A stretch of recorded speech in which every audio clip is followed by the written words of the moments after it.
Hello साथियों, कैसे हैं आप। जैसा कि हम हर बार बोलते हैं, हम प्रार्थना करते हैं ऐसी कि आप लोग स्वस्थ हैं, परिवार आपका पूरी तरह स्वस्थ है और आप ऑफिसर बनने के लिए पूरी तरह से अग्रसर हैं, आगे बढ़ रहे हैं, अपना पूरा फोकस पढ़ाई के ऊपर लगा रहे हैं और साथ साथ लाइफ को एंजॉय भी कर रहे हैं। हाँ, दोनों चीजें बहुत जरूरी होती हैं, पढ़ाई और एंजॉयमेंट। अगर हम सिर्फ पढ़ाई करते रहेंगे तो बहुत सारी जो गोल्डन मोमेंट्स हैं वो हमारी लाइफ से निकल जाते हैं। इस बात का आप ध्यान रखिए कि एज जो है वो एक ही बार होती है। 21 के हम हैं तो 21 के हम एक ही बार होंगे, क्योंकि उसके बाद हम बड़े हो जाएंगे, एक साल हम आगे चले जाएंगे। तो बिल्कुल लाइफ को एंजॉय भी करना चाहिए, साथ साथ पढ़ना भी चाहिए, मगर हमें हमारा प्राइमरी मोटिव, जो मेन मोटिव है हमारा, वो ध्यान नहीं रखना चाहिए कि हमें एक अच्छे ऑफिसर बनना है। अच्छे ऑफिसर बन के आप खुद के लिए, अपने घर के लिए, परिवार के लिए, इस देश के लिए, अपने प्रदेश के लिए और हम सब के लिए बहुत कुछ कर पाएंगे। आपके पास वो अधिकार होंगे जो अभी एक आम आदमी के पास नहीं होते। अगर आप अच्छे डिपार्टमेंट में जाते हैं, आप अच्छे बैंकर बनते हैं, आप किसी अच्छी पोस्ट पे पहुंचते हैं, तो आप समाज के लिए, सोसाइटी के लिए वो सारी बदलाव, वो चेंज कर पाएंगे जो आप इस समय चाहते हैं कि ये गलत हो रहा है। और एक ऑफिसर ही देश को सही तरीके से रन करते हैं। जितने भी विकसित देश हैं, डेवलप्ड कंट्रीज हैं, उनमें ऑफिसर्स खुद भी डेवलप होते हैं, तभी वो देश को डेवलप कर पाते हैं। तो इसलिए ऑफिसर बनने के लिए आपको पढ़ना पड़ेगा और अच्छी पढ़ाई आपको मिलेगी ऑसम पे, क्योंकि ऑसम पढ़िए और ऑसम बनिए। तो हम मनु आपका स्वागत करते हैं ऑसम में। आज का जो एडिटोरियल है हमारा, तो हमने जो सिलेक्ट किया है वो बहुत इंपॉर्टेंट है। इंपॉर्टेंट इसलिए क्योंकि ये बहुत कंटेम्प्रेरी है इस समय के हिसाब से है, और जो सरकार ने एक्शन लिया है, हाँ अभी केवल एक स्टेट ने ये डिसीजन लिया है या वो लेने वाले हैं, मगर आने वाले इलेक्शंस में, आने वाले समय में ये एक बहुत बड़ा मुद्दा बनेगा और इससे बहुत सारे क्वेश्चन आपको पूछे जाएंगे। So today what I am going to tell you is just a policy of UP government. UP government, it is criticized by opposition, and most important, it is also criticizing by lots of people, not just opposition. There are lots of people who are against the policy. Why? Is it bad or good, or it is just a targeting a marginalized people? तो यहाँ पे ये बहुत सारी बातें आपको पता चलेंगी और ये पता चलेगा कि हम लोग किस तरीके से इसमें आगे बढ़ेंगे, क्योंकि because all the legislative election in all states and Lok Sabha election will be based on this policy in future. और आप देख लीजिएगा, जो आज हम आपको बता रहे हैं, आने वाले समय में जब चुनाव होंगे, चाहे वो MP का हो या गुजरात का हो या यूपी का हो, यूपी का तो खैर है ही है, तो ये सारे इलेक्शन इस बात पर बहुत ज्यादा जोर से लड़े जाएंगे और इसमें एक मुख्य मुद्दा काम करेगा।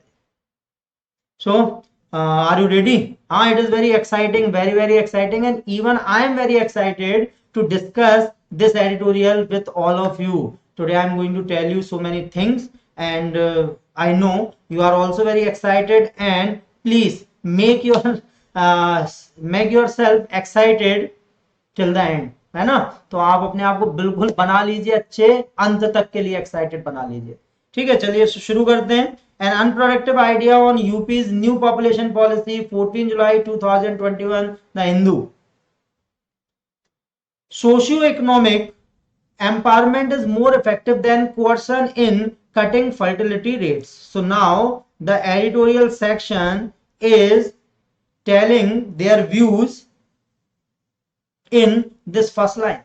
Okay, socio-economic empowerment is more effective than coercion in cutting fertility rates. तो यहाँ पे सोशियो इकोनॉमिक एम्पावरमेंट मतलब रोजगार देना, लोगों को आगे बढ़ाना, एंड देन कोअर्सन का जो मतलब आता है वो आता है जोर जबरदस्ती, फोर्सफुली कुछ काम करवाना। कटिंग फर्टिलिटी रेट्स मतलब प्रजनन जो क्षमता है, बच्चा पैदा करने की जो क्षमता है, उसे कम करवाना। तो अगर हम देखें तो वैसे नॉर्मली यूपी 2.7 पे है, मतलब एक जो महिला है वो 2.7% एक तरह से 2.7 रेशो के हिसाब से वो बच्चा पैदा कर रही है, मतलब 2 से ज्यादा। ठीक है, एवरेजन वैसे अगर देखा जाए तो 3 तक पहुंच रहा है, और गवर्नमेंट जो है वो चाह रही है कि केवल ये 2 तक पहुंचे। तो इसलिए उसने बहुत सारे मतलब बहुत सारे एक ड्राफ्ट बनाया है, उसमें बहुत सारे मेथड दिए हैं कि हम कैसे इसे कंट्रोल करेंगे। ओके, तो incentive and penalties form an integral component of the measure to control population. Incentive and penalties, incentive मतलब फायदे जो आपको रिवॉर्ड में दिए जाएंगे, इंसेंटिव, और पेनल्टीज मतलब जुर्माने। फॉर्म इंटीग्रल मतलब बहुत जरूरी component of the measure to control population, ये बहुत ज्यादा जरूरी है पॉपुलेशन को कंट्रोल करने के लिए। Growth announce bye Uttar Pradesh chief minister Yogi Adityanath on Sunday, तो जो उन्होंने बोला उसके अकॉर्डिंग इंसेंटिव जो आपको फायदे मिलेंगे और जो जुर्माने लगेंगे वो बहुत इंपॉर्टेंट है उनकी population growth, population control policy में। और ये योगी आदित्यनाथ जी ने जो संडे को बताया। These steps are aimed at reducing UP total fertility rate TFR recorded as 2.7, ये क्वेश्चन बन गया है आपका यहाँ पे, by the national family health survey for in 2016, a figure only lower than that of neighbouring Bihar 3.1। अब देखिए बिहार की जो फर्टिलिटी रेट है वो 3.1 है, मतलब वहां पे एक महिला 3 से ज्यादा बच्चों को जन्म देती है एवरेजन, और यूपी में 2.7, तो ये कम तो है, मगर क्योंकि यूपी में ऑलरेडी बहुत ज्यादा पॉपुलेशन है 22 करोड़, और इसलिए यहाँ पे सरकार ने कुछ स्ट्रिक्ट एक्शन लिए हैं। अब क्या वो सही है या गलत है ये हम लोग डिस्कस करते हैं। aims in this direction increasing the rate of modern contraceptive prevalence, male contraception, decreasing maternal mortality and infant mortality rates significantly by 2026 are on the face of it in line with what was stressed at the Cairo International Conference on Population Development in 1994। तो यहाँ पे हम देखें कि उस direction के लिए यहाँ पे मॉडर्न कॉन्ट्रासेप्टिव प्रिवलेंस किया गया है। कॉन्ट्रासेप्टिव मतलब गर्भ निरोधक, है ना, कॉन्ट्रासेप्टिव मतलब गर्भ निरोधक, प्रिवलेंस मतलब फैलाव काफी उसमें, मेल कॉन्ट्रासेप्शन मतलब फीमेल के साथ साथ मेल कॉन्ट्रासेप्शन, पुरुषों को भी जागरूक किया जाएगा कि आप बच्चे पैदा होने से कैसे रोक सकते हैं। Decreasing maternal mortality rate, mortality rate मतलब मृत्यु दर, तो जो मातृ मृत्यु दर है, जो बच्चा पैदा होने के समय माँ की हो जाती है, उसे कम करना। और इन्फेंट मतलब होता है बच्चा, जो बच्चे पैदा होते से मर जाते हैं वो इन्फेंट मोर्टेलिटी रेट्स के अंतर्गत आते हैं। Significantly by 2025 are on the face of it in line with what was stressed at the Cairo international conference on population and development. तो कायरो इंटरनेशनल कॉन्फ्रेंस 1994 में जो हुई थी उसने इस पे जोर दिया था। द कायरो कॉन्सेंस, यहां पे हम ध्यान रखेंगे, द कायरो कॉन्सेंसस मींस जनमत, बहुत सारे लोगों की सामूहिक सलाह, called for a promotion of reproductive rights, empowering women, universal education, maternal and infant health to untangle the knotty issue of poverty and high fertility। तो उसमें कायरो कॉन्सेंसस में ये बोला गया कि रिप्रोडक्टिव राइट्स जो हैं उनके बारे में प्रमोट किया जाए, एम्पावर किया जाए वुमेन्स को, मतलब महिलाओं का सशक्तिकरण किया जाए, उन्हें हाई एजुकेशन दी जाए, उन्हें जॉब में आगे बढ़ाया जाए, यूनिवर्सल एजुकेशन दी जाए, मैटरनल और infant health to untangle, untangle मतलब सुलझाना, और नोटी मतलब उलझा हुआ। तो अनटेंगल किसके लिए, naughty issue of poverty and high fertility, जो उलझे हुए प्रॉब्लम है पॉवर्टी और हाई फर्टिलिटी, इसके लिए इन सारी जो बातें अभी हमने बताई हैं इसमें लिखी हुई हैं, इन सबका होना जरूरी है, ये सब काम करने पड़ेंगे आपको। But rather than taking steps in this direction, लेकिन गवर्नमेंट ने इस बारे में कोई स्टेप नहीं लिया है, जबकि government seems to have taken the beaten path. Beaten path means क्या होता है, भटका हुआ रास्ता। बीटन पाथ मतलब राह से भटक गए, जाना आपको इधर था, आप इधर पहुंच गए। तो beaten path of mixture of incentive and penalties to tackle what is a socio economic issue as a demographic one. तो उन्होंने इंसेंटिव और पेनल्टी का रास्ता चुना है इस प्रॉब्लम से निपटने के लिए, हल ढूंढने के लिए, socio economic issue as a demographic one.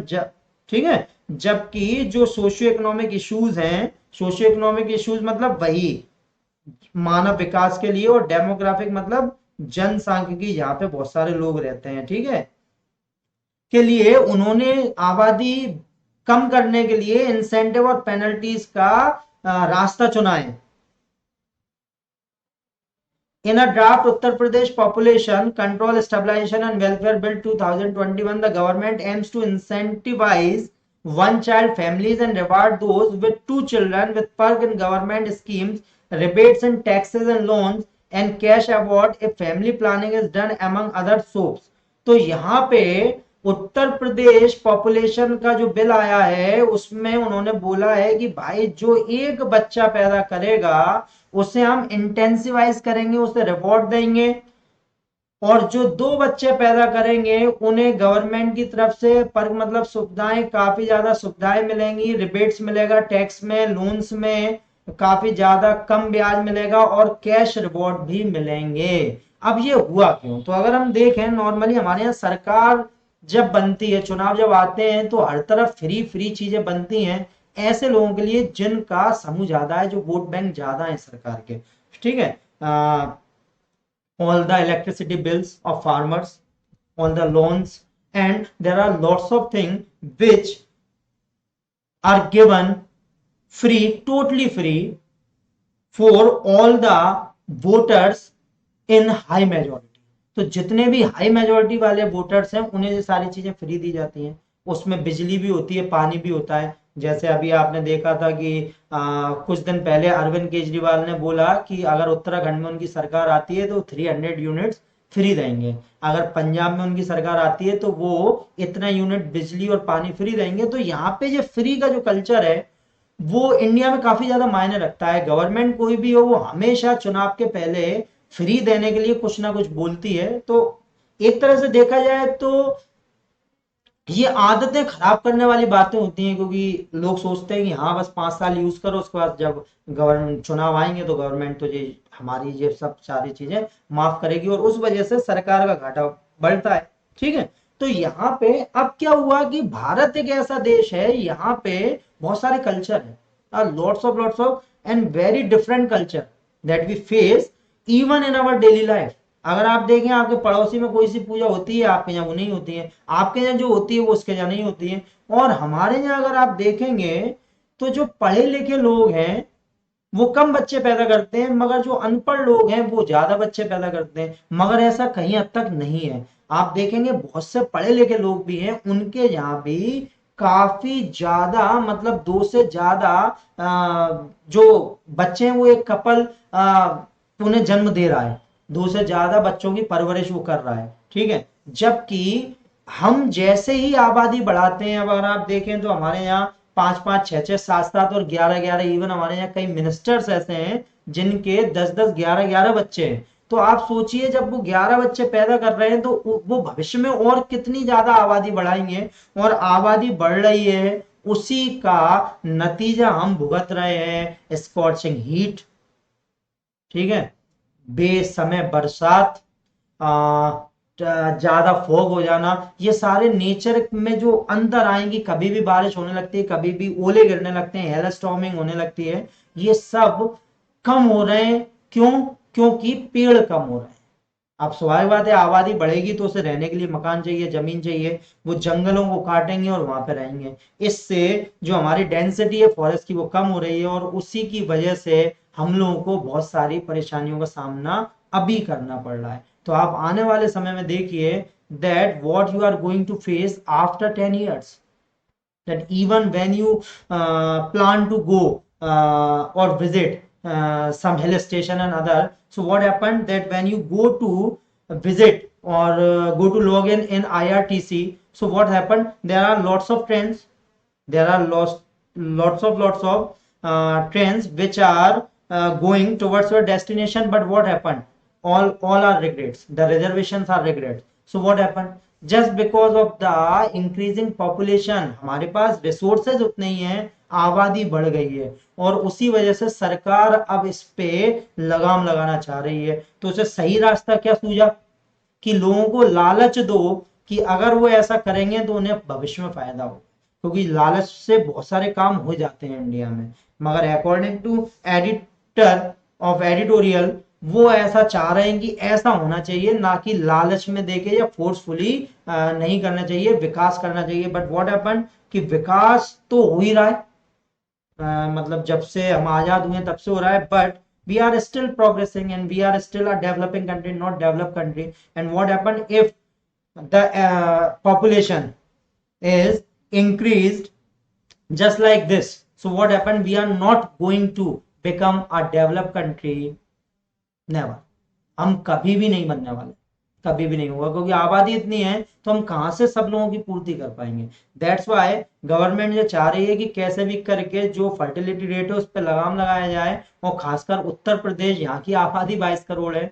हमारे यहाँ एक ऐसा प्रदेश है which has the population of 22 crores and only 5 nations in the world which have higher population than Uttar Pradesh. तो आप सोच लीजिए कि आप एक ऐसे देश में रहते हैं, यहाँ का एक प्रदेश 5 देशों से 5 देश हैं जो उससे आगे हैं, बाकी वो हर देश से आगे अपनी सिर्फ आबादी में। और जैसा कि बोला जाता है कि कुछ ही सालों में हम चाइना को भी पीछे छोड़ देंगे। तो हमारे पास रिसोर्सेस कम है और आबादी ज्यादा है, और इसी वजह से सरकार ये काम कर रही है। अब ये अच्छा है या बुरा है वो आप खुद सोच सकते हैं। You all are adult, you all are wise and you can take your own decision, you can develop your own habits and thinking according to government steps or according to the views and perception of opposition. Okay, तो यहाँ पे आप इसे ध्यान रखिए। disincentive for those with more than 2 children include denial of subsidies। तो यहाँ पे disincentive है, मतलब जो 2 बच्चों से ज्यादा पैदा करेंगे उन्हें कोई सब्सिडी नहीं मिलेगी, उन्हें कोई वेलफेयर बेनिफिट्स नहीं मिलेंगे सरकार के, और उन पे रोक लगाई जाएगी, बार किया जाएगा उन्हें गवर्नमेंट जॉब्स में, और जितने भी लोकल इलेक्शन होंगे मतलब नगर पालिका और पंचायत के, उनमें वो खड़े नहीं हो पाएंगे। They can't be a candidate in local election of the particular state, वो स्टेट में खड़े नहीं हो सकते। Assam also led by the BJP is mulling a similar policy. So what happened? Assam भी बढ़ ही रहा है, वो मलिंग कर रहा है, मतलब विचार कर रहा है ना, मलिंग मीन्स विचार करना, ये ध्यान रखें। The incentives disincentive approach has been denounced in the past by National Human Rights Commission. Denounce का मतलब होता है जिसकी सामूहिक आलोचना की गई हो, बहुत से लोगों ने आलोचना की हो खुलेआम। तो ह्यूमन राइट कमीशन ने भी 90s में इसकी आलोचना की थी कि इंसेंटिव और डिसइंसेंटिव वाली थ्योरी सही नहीं है बच्चे पैदा करने से रोकने के लिए। Human right commission after such major were introduced by several state in 1990। तो 1990 में कई राज्यों ने ये मेजरमेंट अप्लाई किए थे। Haryana undivided, Andhra Pradesh, Madhya Pradesh, Rajasthan, Chhattisgarh and Orissa. तो यहाँ पे ये इंसेंटिव डिसइंसेंटिव वाली थ्योरी पास की गई थी। Government law barring person with more than 2 children from contested local body polls, but the legal grounding of the moves impinging upon the informed choice of the individual remain questionable। तो यहाँ पे इस बात का हम ध्यान रखेंगे कि गवर्नमेंट, इवन जो सुप्रीम कोर्ट है उसने भी 2000 में अपना जो समर्थन है वो हरियाणा को दिया था। फैसला बिल्कुल यथावत रखा था हरियाणा सरकार का कि जो लोग 2 बच्चों से ज्यादा हैं वो लोकल बॉडी इलेक्शन में नहीं लड़ पाएंगे, चुनाव में खड़े नहीं हो पाते। मगर जो लीगल ग्राउंडिंग थी उसके लिए सुप्रीम कोर्ट ने बोला कि आप ये आदेश किसी पे थोप नहीं सकते कि बच्चा कितने पैदा उसे करने हैं और नहीं करने हैं। आपने अभी देखा होगा जिस दिन ये बिल पास हुआ था उस दिन समाजवादी पार्टी के एक नेता ने बोला था कि कोई भी हमें बच्चे पैदा करने से नहीं रोक सकता। तो आप सोच सकते हैं कि हम लोग कितने जिम्मेदार हैं अपनी जिम्मेदारियों के प्रति कि इस समय देश को किस पॉइंट की सबसे ज्यादा आवश्यकता है। इवन द लास्ट 15 अगस्त प्रधानमंत्री जी ने लाल किले पे से बोला था कि जो लोग बच्चे पैदा नहीं कर रहे हैं वो देश सेवा कर रहे हैं। और इतना जरूरी बात उन्होंने बोला, और उसके बाद भी हमें there are lots of leader who are opposing the draft of Uttar Pradesh. Empirical studies of coercive measures have shown their discrimination against marginalized pupil. Empirical studies क्या होती है अगर हम इसे ध्यान रखें तो empirical मतलब जो जिसके बारे में प्रैक्टिकल किए जा सके हैं, जिसके बारे में जिसे प्रयोग सिद्ध किया जा चुका है, ठीक है। स्टडीज तो यहाँ पे जो प्रयोग किए गए हैं कोर्सिव मेजर, वही जबरदस्ती वाले incentive disincentive major have shown there discrimination against marginalised people in particular and with no discernible effect on population control. तो यहाँ पे जो बोला गया डिस्क्रिमिनेशन मतलब भेदभाव, पार्शियलिटी, किसी के साथ कम किसी के साथ ज्यादा। अगेंस्ट मार्जिनाइज, मार्जिनाइज मतलब जो इग्नोर्ड सेक्शन है, जो हाशिए पर हैं, जो साइड में है ना, उनके ऊपर। Against marginalise people in particular and with no discernible effect on population control. और डिसर्नेबल मतलब जिन्हें देखा जा सके या समझा जा सके। तो इन जो कोर्सिव मेजर्स हैं वो डिस्क्रिमिनेशन पैदा करते हैं मार्जिनलाइज पीपल के ऊपर, क्योंकि अगर आप देखेंगे झुग्गियों में रहने वाले जो लोग हैं उन्हीं के बच्चे ज्यादा होते हैं, गरीब लोगों के बच्चे ज्यादा होते हैं। और यहाँ पे वो मार्जिनलाइज है, इग्नोर्ड सेक्शन है, वो ऑलरेडी इग्नोर्ड सेक्शन है। और जितने भी अभी तक किए गए हैं उसका कोई भी डिसर्नेबल मतलब जिसे समझा जा सके या देखा जा सके वो इफेक्ट निकल के नहीं आया है। While more substantial poverty reduction scheme and economic reform have raised labor productivity and employment opportunities, allow families to empower women, जबकि जो सब्सटेंटिव पॉवर्टी के लिए रिडक्शन के लिए जो स्कीम लाई गई हैं जिसमें इकोनॉमिक्स, रोजगार बढ़ाया गया, लेबर की प्रोडक्टिविटी बढ़ाई गई, एम्प्लॉयमेंट दिया गया, फैमिलीज को एम्पावर किया गया, मतलब फैमिलीज की जो वुमेन थी उन्हें एम्पावर किया गया। तो उससे फर्टिलिटी रेट अपने आप गिरी। क्यों गिरी? क्योंकि महिलाएं कामकाजी हो गई, उन्हें खुद पढ़ी लिखी हो गई, उन्हें समझ में आ गया कि yes we are not going to take another pressure, or we are not going to give our child a incomplete studies and all the facilities। तो अगर ज्यादा बच्चे हैं तो फिर क्या होगा? यहाँ पे आप एक बच्चे को जितना आगे बढ़ा सकते हो उतने 2, 4 और 5 बच्चों को नहीं बढ़ा पाओगे। तो ये उन्हें समझ में आता है, ठीक है। और ये सारी की सारी and reduce fertility rate as rational approach, ये सब समझदारी वाले रास्ते हैं अगर ऐसा करते हो आप। जबकि जो कोर्सिव वाले हैं ये कोई भी मायने नहीं रखते। India TFR have been reducing substantially across most states, even in UP and Bihar with the highest TFRs।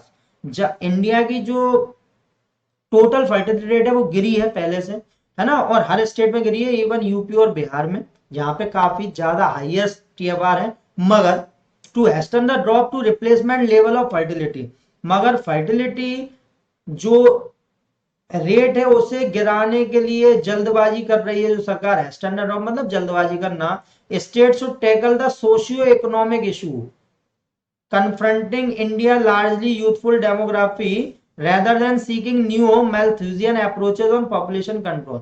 तो यहाँ पे उन्होंने बोला कि स्टेट को टैकल करना चाहिए socio economic issues confronting India largely, जो इंडिया इस समय फेस कर रहा है वो यूथफुल डेमोग्राफी, जो युवा आबादी है उसे रोजगार देना चाहिए, ना कि नियो मैल्थुसियन अप्रोच। तो नियो मैल्थुसियन अप्रोच क्या है? तो यहां पे हम ध्यान रखेंगे 1877 में डॉक्टर सैमुअल वैन हॉथॉर्न ने जस्ट जस्ट अ सेक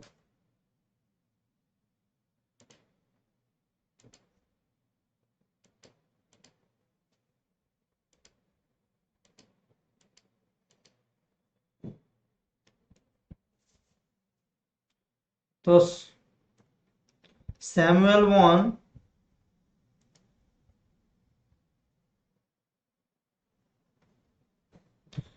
तो इन 1877 डॉक्टर सैमुअल वैन हॉटन ने ये थ्योरी दी थी, जिसके अकॉर्डिंग ये बताया गया कि आबादी बढ़ने से हमारे ऊपर कितने प्रेशर बढ़ते हैं, किस तरह से आबादी हमें इफेक्ट करती है और किस तरीके से हम एक बहुत बड़ी परेशानी में फंसते चले जा रहे हैं। तो ये 1877 में, ठीक है। तो यहाँ पे आपको ये पता चला कि सरकार ये क्यों कर रही है और उसने ऐसे रास्ते क्यों चुने, और जबकि लॉजिक्स क्या कहते हैं या पुरानी थ्योरीज क्या कहती हैं।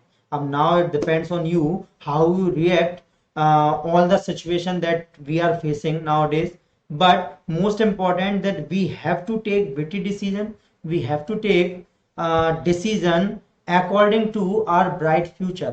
हमें अपने अच्छे भविष्य के लिए अब डिसीजन लेने का समय आ गया है, इट इज हाई टाइम, है ना। took the decision for our future, for the future of our country, great country and future for all of us।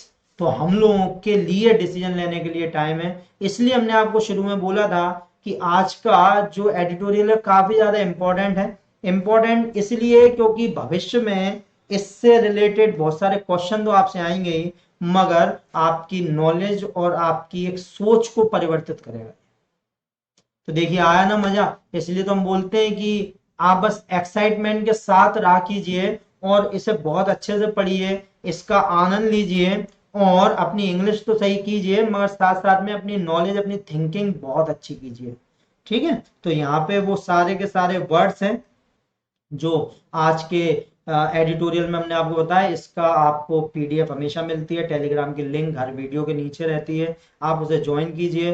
और अगर आपको वाकई में ये वीडियो अच्छा लगता है, आपको लगता है कि हम लोग अच्छी कोशिश कर रहे हैं, तो आप प्लीज इसे सब्सक्राइब कीजिए, लाइक कीजिए, बेल आइकन को दबाइए जिससे पूरे नोटिफिकेशन आपको मिले, और लाइक की संख्या बढ़ाइए, क्योंकि यही बूस्टअप है। हम लोग मेहनत करते हैं। ऑसम ऑनलाइन सक्सेस मंत्र का मोटिव ही यही था कि आपको बेस्ट और बेस्ट कंटेंट दिया जा सके। अब हम लोग अपनी एप्लीकेशन भी लॉन्च कर रहे हैं बहुत जल्दी, और एप्लीकेशन के माध्यम से आपको वो सब मिलेगा जो अभी तक आपने सिर्फ सुना था या फिर पढ़ा था तो अच्छे से नहीं पढ़ा था। आपको एक प्रॉपर वे में लर्निंग मिलेगी, मगर उसके लिए आपको हम लोगों का हौसला बढ़ाना पड़ेगा, और वो हौसला बढ़ सकता है आपके लाइक से और सब्सक्राइबर के नंबर से।